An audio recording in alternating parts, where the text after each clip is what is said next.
नमस्कार मंडळी, श्री स्वामी समर्थ.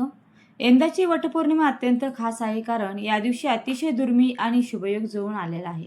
यंदा वटपौर्णिमा सोमवारी आली आहे. सोमवार हा भगवान शिव आणि चंद्राचा वार मानला जातो. वडाच्या झाडामध्ये साक्षात शिवशक्तींचा वास असतो, त्यामुळे सोमवारी वटपूजन केल्याने त्या व्रताचे फळ अनंत पटीने वाढणारे आहे. ज्योतिषशास्त्रानुसार या दिवशी आकाशमंडळात शुभयोग आणि सौभाग्य योग निर्माण होत आहे. हा योग वैवाहिक जीवनात सुख समृद्धी आणि पती पत्नीमधील प्रेम वाढवण्यासाठी अत्यंत फलदायी मानला जातो. ही स्थिती आहे ज्या दिवशी सती सावित्रीने आपल्या दृढ संकल्पनेने आणि बुद्धीच्या जोरावर यमराजाकडून आपले पती सत्यवानाचे प्राण परत आणले होते. आणि म्हणून हा सण केवळ एक परंपरा नसून स्त्रीच्या प्रेमाची आणि आत्मबलाची शक्ती दर्शवतो. यंदा 29 जून 2026 रोजी सोमवारी वटपौर्णिमा साजरी केली जाणार आहे. तर पौर्णिमा तिथीचा प्रारंभ 29 जून 2026 रोजी पहाटे 3:06 सुरू होणार असून पौर्णिमा समाप्ती ही 30 जून 2026 रोजी पहाटे 5:27 होणार आहे.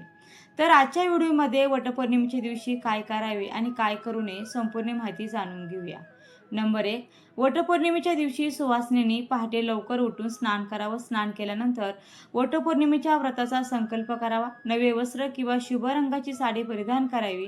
अगदी नवीन असावी असा काही आग्रह नाही, पण निदान सुतक विटाळ अशुभ कार्यामध्ये ती नेसलेली नसावी. साडी नवी असेल आणि काही कारणाने किंचित फाटलेली, जळालेली किंवा छिद्र पडलेली असेल तरी अशी साडी अजिबात नेसू नये.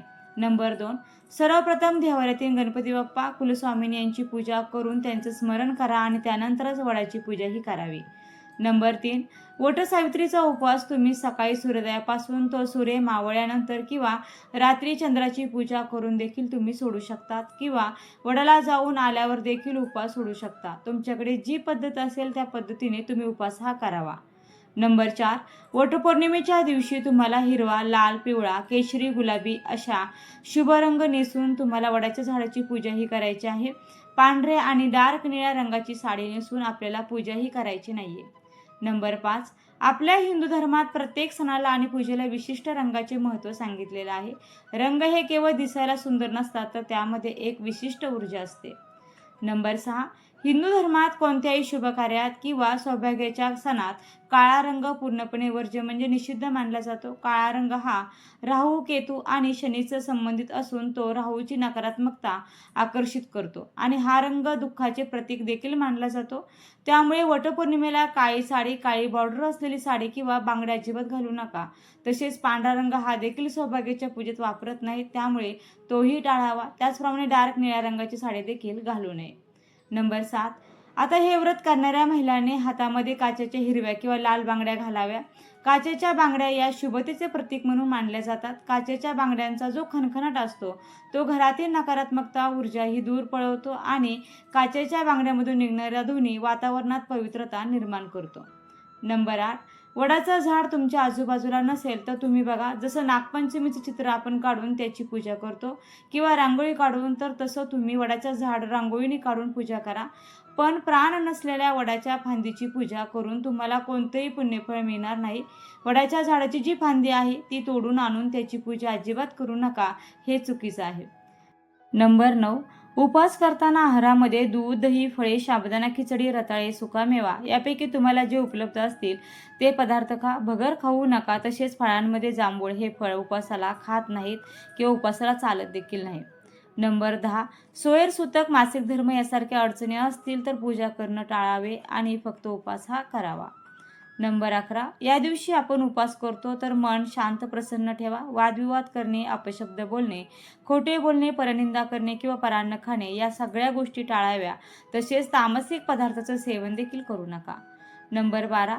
समजा या दिवशी तुम्हाला ओटी भरायला कोणीही सवाशण मिळाले नाही, तर एखाद्या देवी मंदिरात जाऊन देवीची किंवा देवाऱ्यातील कुलस्वामिनी देवीची ओटी भरली तरी पण चालेल.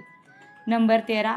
ज्या महिला प्रेग्नेंट आहेत म्हणजे गर्भवती आहेत आणि त्या समजा पूजा करायला जाणार असतील तर त्यांनी फक्त पूजा करा, प्रदक्षिणा घालू नका. दुसरी गोष्ट म्हणजे कोणाचीही ओटी भरू नका आणि कोणाकडून ओटी भरून देखील घेऊ नका. आणि ज्यांना गरोदरपणामध्ये त्रास होत असेल त्यांनी यंदा पूजा आणि उपवास दोन्ही टाळलं तरीही चालेल.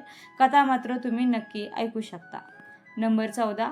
वडाच्या झाडाखाली दिवा लावणार असाल तर तुपाचा दिवा तुम्हाला झाडाच्या उजव्या बाजूला लावायचा आहे आणि तेलाचा दिवा लावत असाल तो वडाच्या झाडाच्या डाव्या बाजूला लावायचा आहे.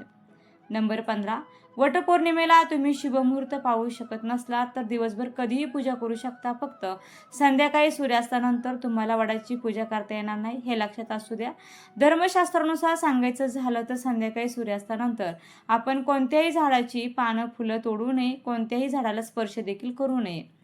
नंबर 16, वडाच्या झाडाची पूजा शक्यतो तुम्हाला जमेल तर जास्तीत जास्त 12-1 वाजायच्या आधीच आपल्याला पूजा ही करायची आहे. नंबर 17, वटसावित्री व्रतामध्ये वटवृक्षाला 7, 11, 21 किंवा 108 प्रदक्षिणा घातल्या जातात आणि वडाभोवती कच्चा सूत गुंडाळला जातो आणि तो धागा जर उरलेला असेल तर तो तसाच आपल्याला तिथेच ठेवायचा आहे. तो तोडून आपल्याला घरी आणायचा नाही. तसेच चुकून सुद्धा परिक्रमा आहे तर ती उलटी होणार नाही याची सुद्धा तुम्हाला काळजी घ्यायची आहे. ज्या पद्धतीने घड्याळाचा काटा फिरतो त्याच पद्धतीने प्रदक्षिणा आपल्याला वडाच्या झाडाला मारायच्या आहेत, ही गोष्ट लक्षात ठेवा. नंबर 18, जर वटसावित्री कथा वाचायला बसलात तर ती पूर्ण वाचा. कोणाची ऐकणार असाल तर कोणी वाचत असेल तर तुम्ही ऐकणार असाल तर ते अर्धवट सोडून जाऊ नका, म्हणजे तुम्हाला या व्रताचं पूर्ण फळ मिळेल, ते निष्फळ ठरणार नाही. नंबर 19, वडाचे झाड हे दीर्घायुष्य आणि विस्तारणाऱ्या कुटुंबाचं प्रतीक मानले जातं.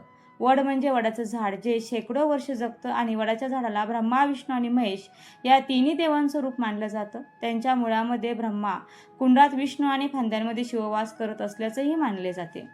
नंबर 20, वडाचं झाड 100 वर्षापेक्षा अधिक वर्ष जगते आणि म्हणून या दीर्घायुष्य झाडाची पूजा स्त्रिया आपल्या पतीला दीर्घायुष्य मिळावं किंवा ते आरोग्यदायी राहावे यासाठी पूजा करतात.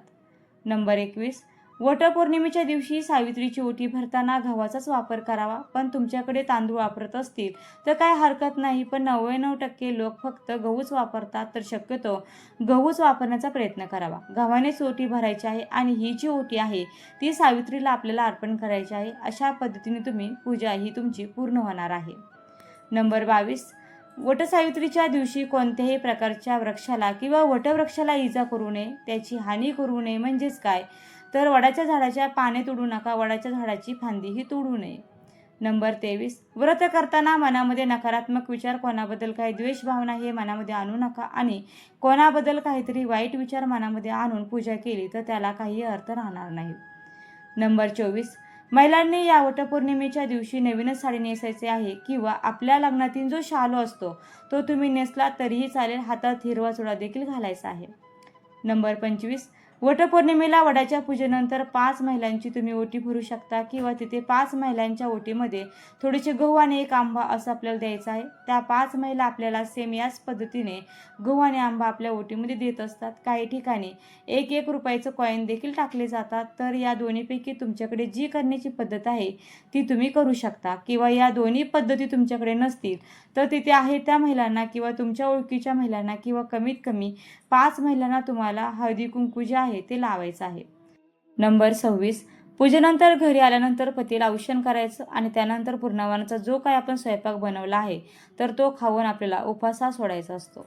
नंबर 27, वटपौर्णिमेच्या दिवशी गोमातेला हळदी कुंकू लावा, तिला नमस्कार करा, स्वतःच्या हाताने मुठभर गहू खाऊ घाला. त्याचबरोबर जाताना एखादी चपाती ताजी घेऊन जा, त्या चपातीला तूप गूळ लावून घेऊन जा आणि स्वतःच्या हाताने गाईलाही खाऊ घाला. आता वटपौर्णिमेच्या दिवशी कोणत्या शुभमुहूर्तावरती वडाच्या झाडाची पूजाही करावी. यंदा वटपौर्णिमा 29 जून रोजी साजरी केली जाणार आहे.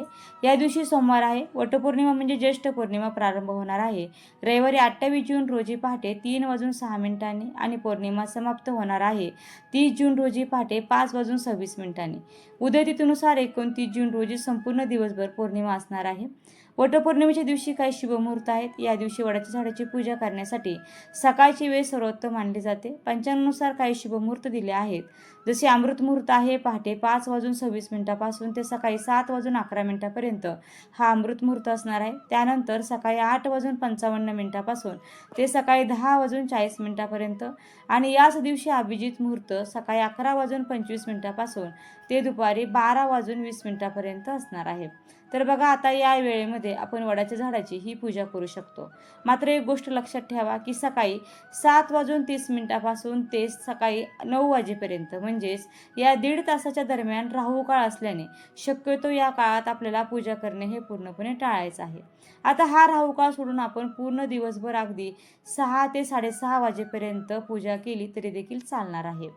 वडाचं झाड 100 वर्षापेक्षा अधिक वर्ष जगते, म्हणून या दीर्घायुष्य झाडाची पूजा स्त्री आपल्या पतीला दीर्घायुष्य मिळावं किंवा ते आरोग्यदायी राहावे म्हणून करत असतात.